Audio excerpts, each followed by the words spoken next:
at this, like I said, this stage where we are in gaming, I don't understand why people pre-order now. Like, there's no purpose for pre-ordering. Like, back in like the early 2000s, or like when Halo 2 or something like that came out, if you didn't pre-order, there's a good chance that you would not have Halo 2, until the next week or the next shipment. And then that was, you may not get it then because somebody else may have pre-ordered that shipment. So back then, absolutely, there was totally a reason to pre-order. But now, you'd be hard-pressed to find a place, or with the exception of GameStop, that doesn't have games on release, especially major releases. Batman just came out. I walked into a Best Buy, I picked it up, I walked out. No pre-order. And that was like a day or two after it came out. I think GameStop, I don't know if they're still doing this, but I know for a long time, they would only get a few extra games on top of the pre-orders that they got. And that was kind of their way to try to force people to pre-order to make it seem like, you could run out of stock. But the joke was on them because somebody could walk across the street to Target, Walmart, Best Buy, and buy the game straight up. So at this point, like, why pre-order? Because pre-ordering doesn't do anything to help you. The pre-order bonuses usually suck. It almost kind of feels like people pre-order so that when they're having a conversation about somebody, with somebody about a game, like, oh yeah, Halo 5 is coming out in November. I can't wait. Somebody's like, yeah, I can't wait because I fucking pre-ordered that game. I love it. Like, yeah, it's like the only. It's proof of your love for the series. And in a lot of cases, that's what it feels like. Because other than that, like, what's the point? The pre-order bonuses usually suck. It's like a skin, maybe a gun early. I know Batman came out. There was a pre-order bonus if you got it from GameStop, which will give you Red Hood DLC. But when I talked to somebody else, 'cause I didn't get it from GameStop, I talked to somebody else, and it only gave them 2 extra missions as Red Hood. So, and according to them, it wasn't even that good.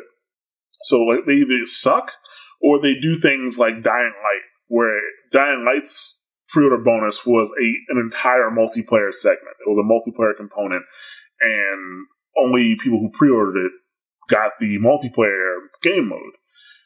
For now, at least. Maybe they'll give it to everybody else later, but what that does is segment the community, because now everybody who didn't pre-order didn't get the game mode, and everybody who did pre-order did.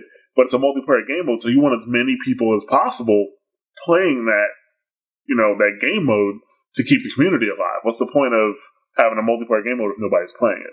So those are the 2 things that you usually see when it comes to pre-order bonuses. They're just not worth it, and they really don't do anything except, hurt communities or nothing. So that's one thing. Pre-order bonuses aren't that great. And all pre-order, the only person that helps are companies like GameStop, the publisher, the developer, and then it kind of reinforces bad behavior. So look at last year. We had at least two games that had horrendous launches. You had Assassin's Creed Unity, which for Xbox users resulted, like the last patch, I don't even know how much patching they did before that in terms of size, but the last patch for Assassin's Creed Unity on Xbox was 7 gigs. It was a 7 gig patch. That's how broken that game was. And then, not Assassin's Creed, but Halo Master Chief Collection. It was basically unplayable in multiplayer. It was unplayable multiplayer for months. For months it was unplayable. I got it for the single player, so I was actually pretty happy with it, but a lot of people got it for multiplayer. Matchmaking was horrendous, lag was bad, and, it's not fair to the players. But because of the people pre-ordering, the game developers, even if the game is bad, it feels like they're not really punished for it. Like, they have your money already. It's more like they want to get the game out, you buy it, or, they already have your money, so they'll just fix it later. That's almost what it feels like. It used to be that, before all these people start pre-ordering en masse, if a game came out and on launch it had a bunch of bugs, that game would probably die. Because nobody will buy it, and a week or two later, people will forget about it. But now, you can say, yeah, sure, a review may come out a couple of days ahead of time, right? And you can say, well, you can always cancel the pre-order. Let's be honest, most people are not going to cancel that pre-order. Most people are going to go and get the pre-order that they picked up, which is why I think a lot of developers are totally okay with, not developers or publishers, whoever is in control in that particular situation, they're okay with not having an embargo the day the game actually comes out, because that's what happened with Assassin's Creed. There was a review embargo until the day the game came out, and now we know why, because the game was horrendous. So, these are all just behaviors that come from them already having your money. You had like that. Those are just two examples from last year. I mean, you had Battlefield 4, which actually the EA got sued by their investors, because the EA kept telling their investors that everything's fine, the game's going to be great, and everything's on time. And developers felt like they were misled because the launch was so botched.